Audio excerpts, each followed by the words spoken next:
There are as many ways to review a piece of art as there are people in the world. And knowing what you love is all that splatters.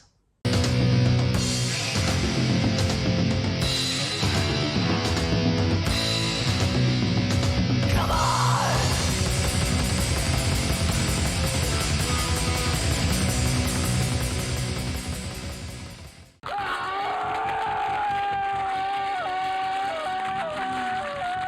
All That Splatters came from a review I was doing for the Metal Morgue section in Gore Pit Zine issue 1, Extreme Pestilence.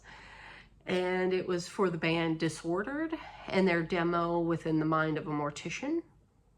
And in the review, I say that my 11-year-old death metal loving self would have loved to have found this back in 1994 when it came out, but I'm finding it now, and that's All That Splatters.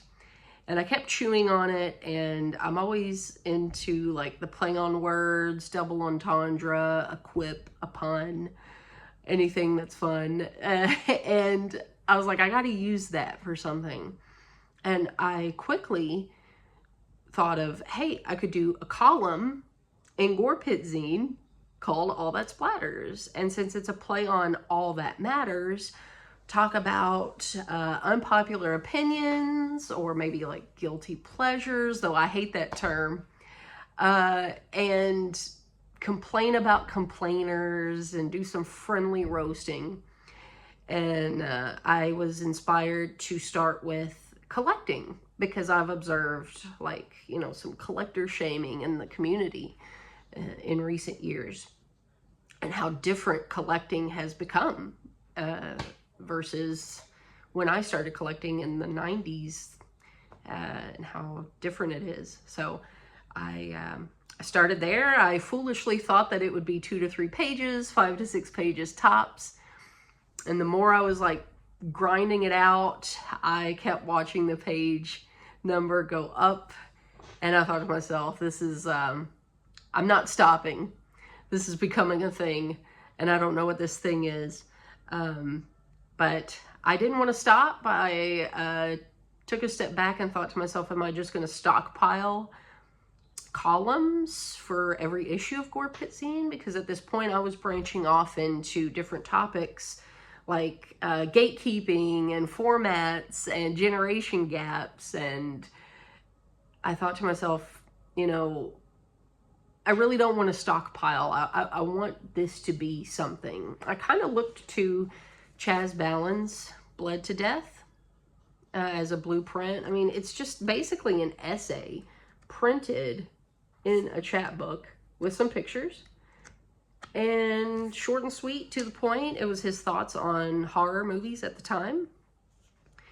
And I thought, okay, well, mine is already kind of bigger than this, so let's do a book, break all the chapters off, all the topics off into chapters, and the core here is fandom. So then I thought of the subtitle, All That Splatters, the Evolution of Horror, Cult, and Exploitation Fandom.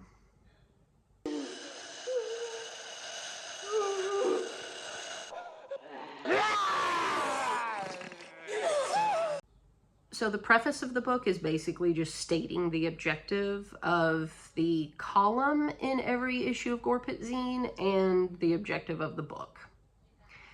The introduction is called New Blood, and that's a term that's been around for years, decades in fandom, and basically just laying the foundation of the book, saying that true diehards in fandom are hunter-gatherers of new blood. We're always looking for new blood. Whatever motivates us to find that new blood, we're always hunting it down, gathering it, collecting it, taking it all in for whatever reason. And I even italicize new blood, those words, throughout the book. So it's kind of the book's mantra. It just makes sense because, yeah, we're vampires looking for new blood. Chapter 1 kicks off with magazines, fanzines, and books versus the internet age. And basically just saying any kind of news or celebrity deaths or anything like that, we saw in magazines. It wasn't information that was readily available to us.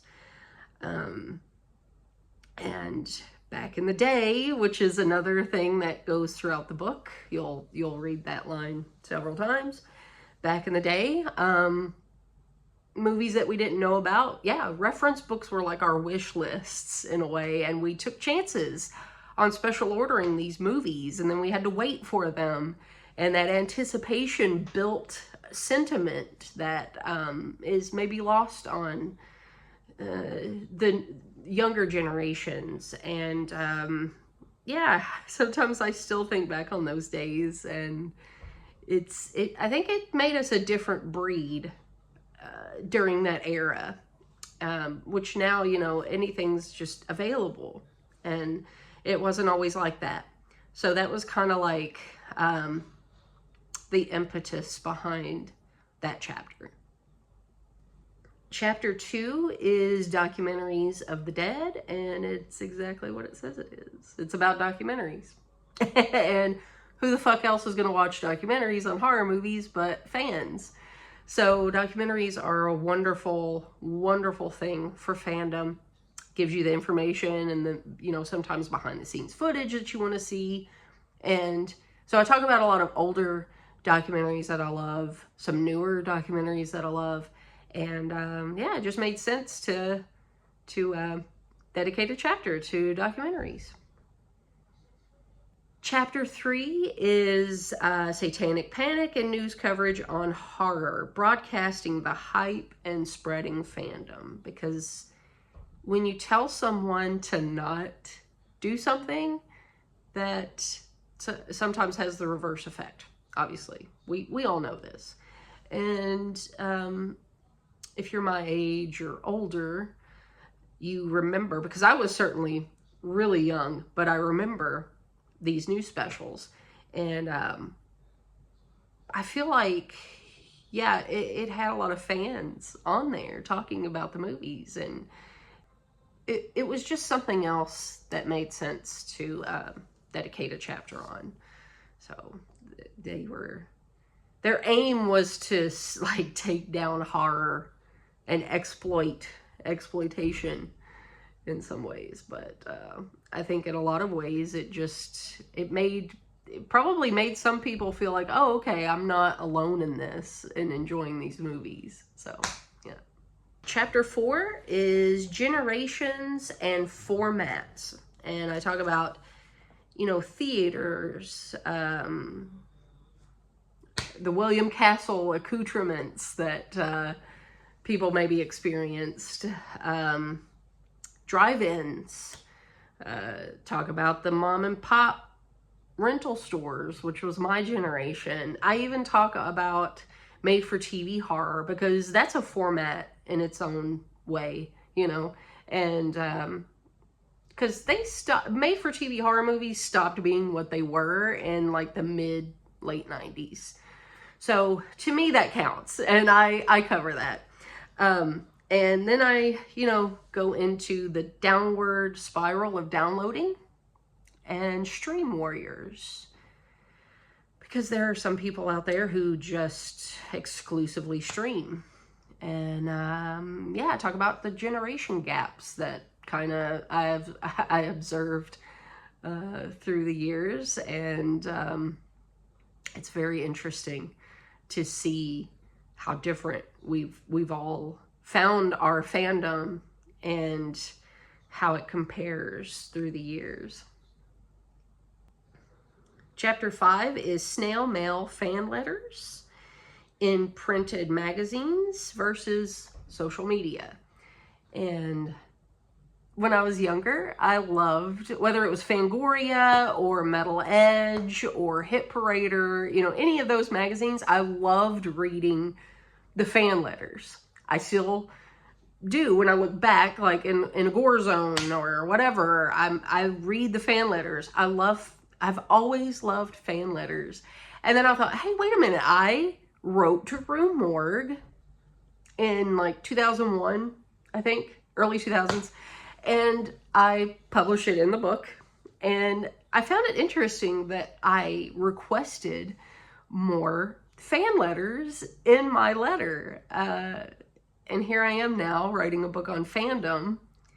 And I just found that so intriguing and interesting that I'd requested more fan letters. It just, I guess, I don't know, it just shows you that we all want to know that fandom is out there, and that these magazines weren't going to die and horror wasn't going to die. Maybe that was why, I don't know. But yeah, I thought that was kind of cool, and that was a really fun chapter to write. Chapter 6 is conventions, and I think I subconsciously left this chapter a little short because I feel like I'll make videos on this one day, or maybe write more about it somewhere else. I can only speak from my experience going to the conventions that I've gone to. And I mean, I've heard stories about other conventions from other people, but I do just talk about my experiences at conventions. And I mean, come on, a book about fandom, you have to talk about conventions. It's a gathering of fans over their fandom. So, so yeah, I share, my experiences and some photos. So, chapter 7 is where it all began. This is the collecting, the oversaturated market, collector shaming, and format wars. And again, from my experience in the late 90s collecting, it was very different from now and than it is now. Like back in the day, Hot Topic used to be cool, and that's where I bought a lot of my Evil Dead memorabilia. And then the girl who was working there had a Last House on Dead End Street shirt, and I was like, that's crazy, you know that movie? And she's like, yeah, man. And I was like, oh, cool, and she was like, oh, so you're into horror. Have you been to that new store, Back in Time? And I was like, no. And she's like, just go down the bigger wing of the mall. It's on the end. And I go there, and it's just memorabilia of old horror movies, Wizard of Oz, Andy Griffith Show, that kind of shit. But it was memorabilia, and it was all about fandom. And, places like that were, where I would collect. Vendors in malls sometimes. That's where I bought some movie scripts. The Halloween script and Nightmare on Elm Street. And some movie posters. I bought my Suspiria poster from a mall vendor.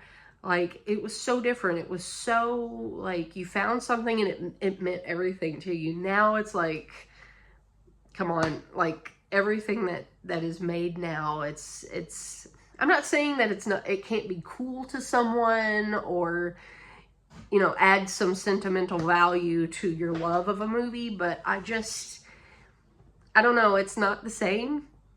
And but I also don't I'm not into collector shaming. I think it's stupid.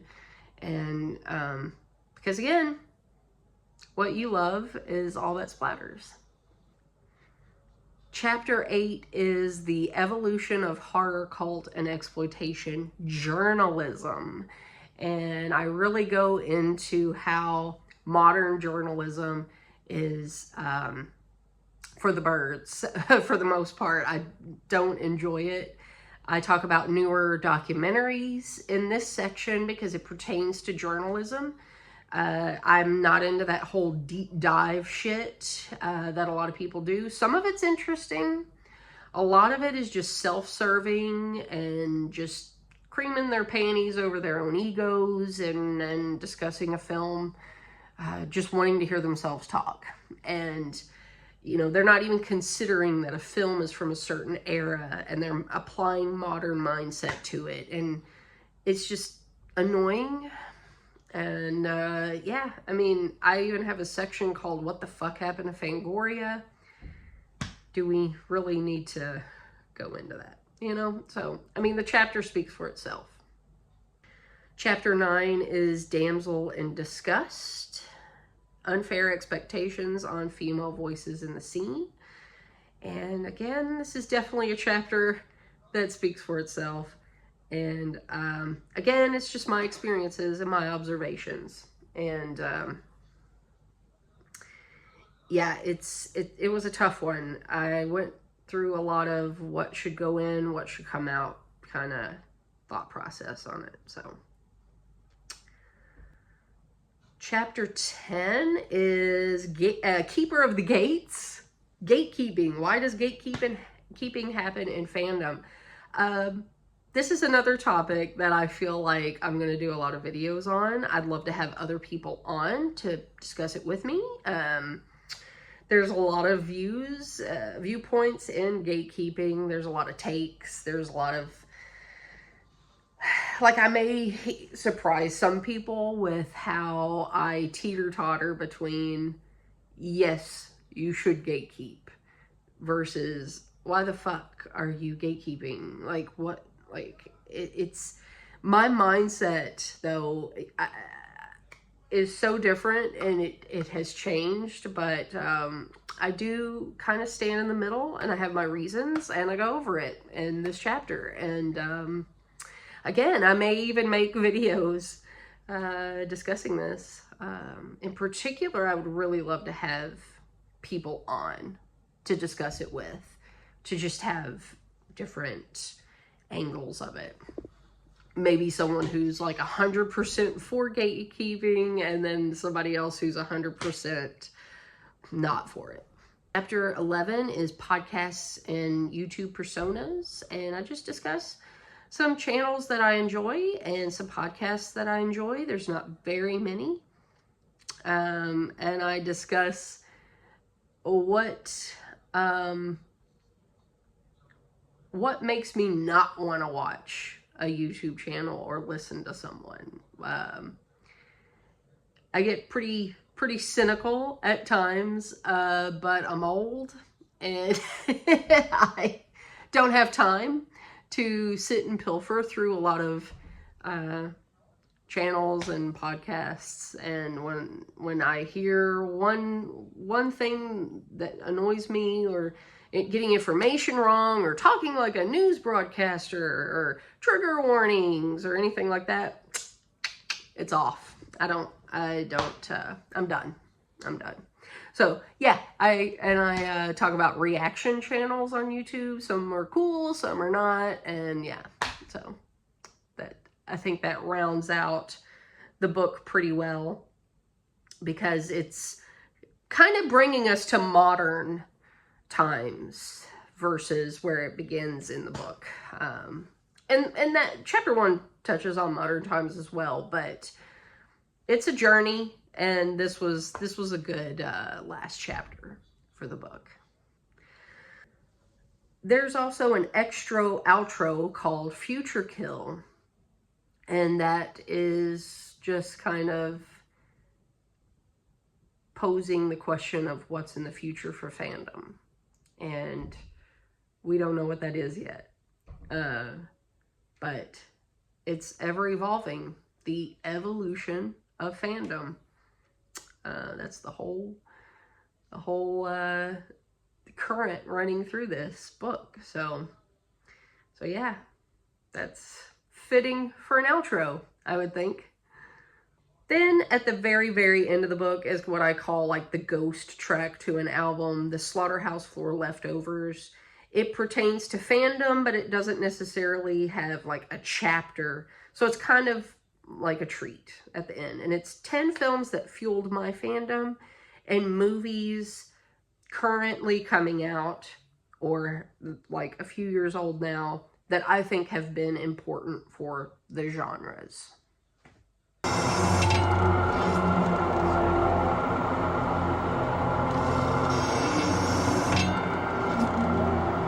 Is it an autobiography? It has an autobiographical approach to the writing. Again, I can only write from my experiences and my observations. So, yeah, I mean, it kind of is autobiographical.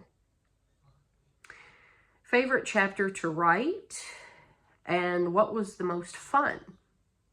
The whole book really was. I think that's why it flowed so well, because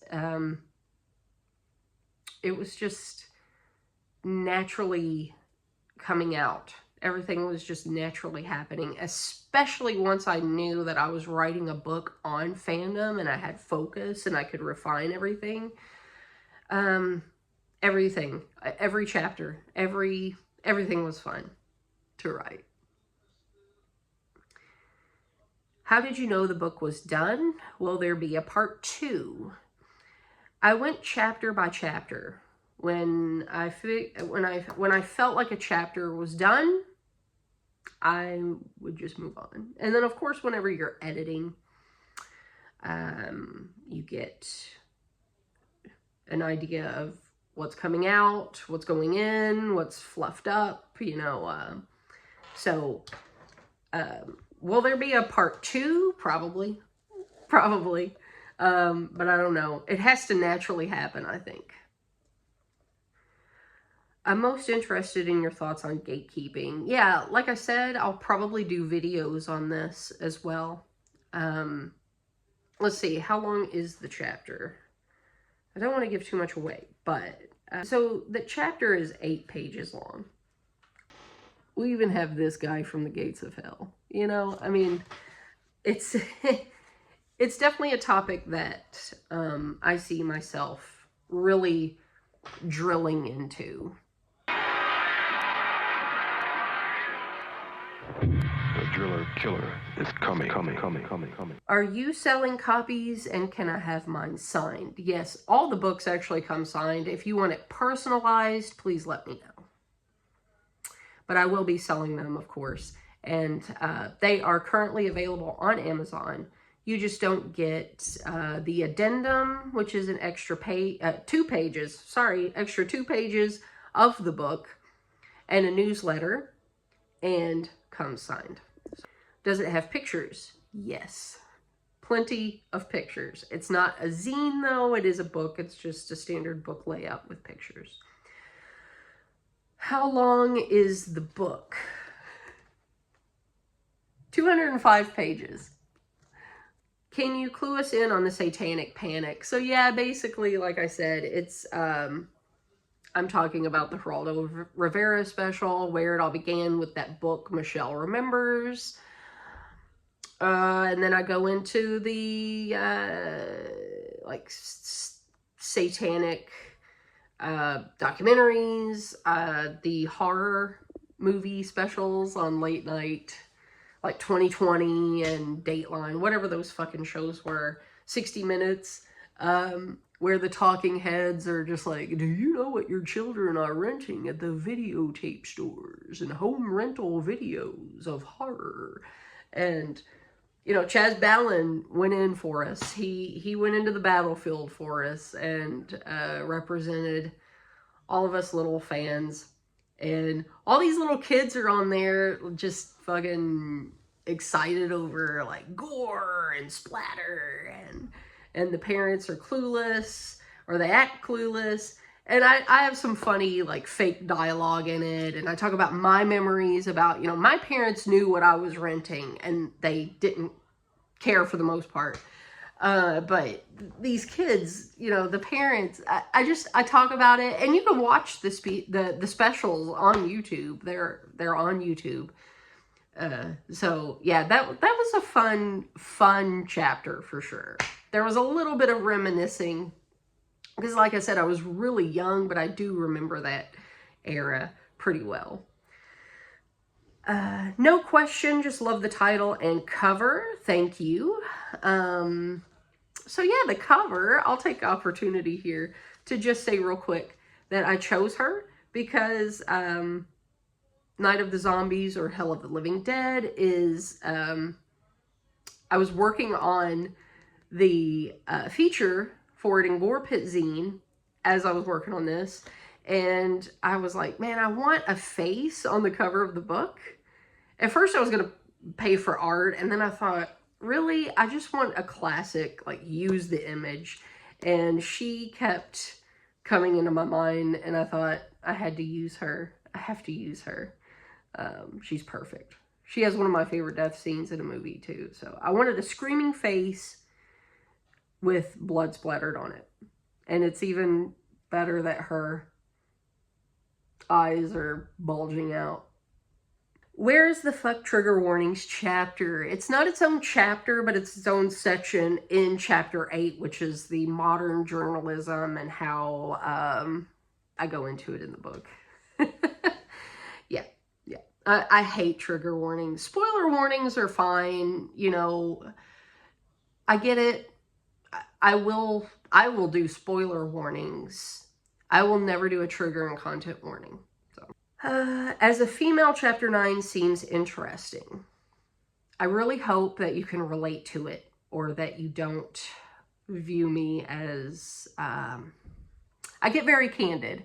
And real quick, I will tell you this. I talk about what I call single white female experience of someone in the scene who was trying to infiltrate my zines. And, I mean, I don't want to step on toes. I appreciate Rue Morgue featuring me in their issue on zines. And I appreciate Allison, who contacted me and, you know, wanted to feature me. But at the same time, first of all, with the great, because I made great friends and supporters, and then I found people who I could support. But then here come the little gnats, you know. With the beautiful fruit come the little gnats. And there was a feminist who was promoting me as a feminist. And I'm like, I'm not a feminist. This is just because I'm a female, it doesn't mean that I'm a feminist, and I don't take that approach. But she was trying to infiltrate my zines and tell me to get political, and tell me to get personal. And my husband was like, this is not going to turn out well. And I was like, no, it's not. And then I kind of just was like, hey, you do your thing and I'll do my thing. We can support each other, but to collaborate, I don't think it's going to work. And so, long story short, because I do talk about it in the book, she finally, I told my husband, I was like, she's going to freak out on me one day and over nothing and block me. And that's exactly what happened. After spending years, I think, I can say years, emulating me and copying me and using the same wording as I did, it was pretty freaky, but you know, it is what it is. I talk about it. The reason why I talk about it is because if it happens to people, male or female, you know, hopefully you can relate to it and know that you're not alone, that stuff happens. So, I see a Balin influence. Abso-fucking-lutely. Good eye. This looks incredible. I trust your take on this topic. Thank you. And that means a lot, coming from this person in the scene. I don't want to name names. They didn't ask me to say their name, but this guy is part of, he's actually in a band, and I appreciate that. Okay, so thank you for sticking around, watching this video. The book speaks for itself. But I did want to talk about the book for those of you who were asking questions and basically asked for kind of like an EPK, electronic press kit, to talk about every chapter. And I hope that this was enjoyable to watch. All right, that wasn't too bad. And I want to end with a huge thank you to Art Edinger of Ultraviolet Magazine, and he's done countless Blu-ray commentary tracks for countless movies. He's what I call the ambassador of Cinema Wasteland. He's an important presence in the community, and he read my advance copy that I sent him, and he gave me his little blurb to share with you guys, and a nice little quote. And I can't thank you enough, Art, for taking the time to read it, give me a quote, and but most importantly, your friendship, man. Who else am I gonna quote Driller Killer with like this? Well, John's Holloway. I gotta give you a shout out too, dude. But yeah, Driller Killer, my Driller Killer brothers. But Art, thank you. I appreciate it. And thank you to anyone else who's gonna take their time, read the book. You may not agree with everything. I get cynical, I get candid, but I'm always honest. And who knows, maybe a few years down the road, some of my views may change. It happens. We evolve, we grow, we have new experiences that we apply to life. But All That Splatters, the evolution of horror cult and exploitation fandom. Out now on Amazon. Pre-orders are up right now. I will start shipping them out March 20th. And that is the official release date, March 20th, 2025.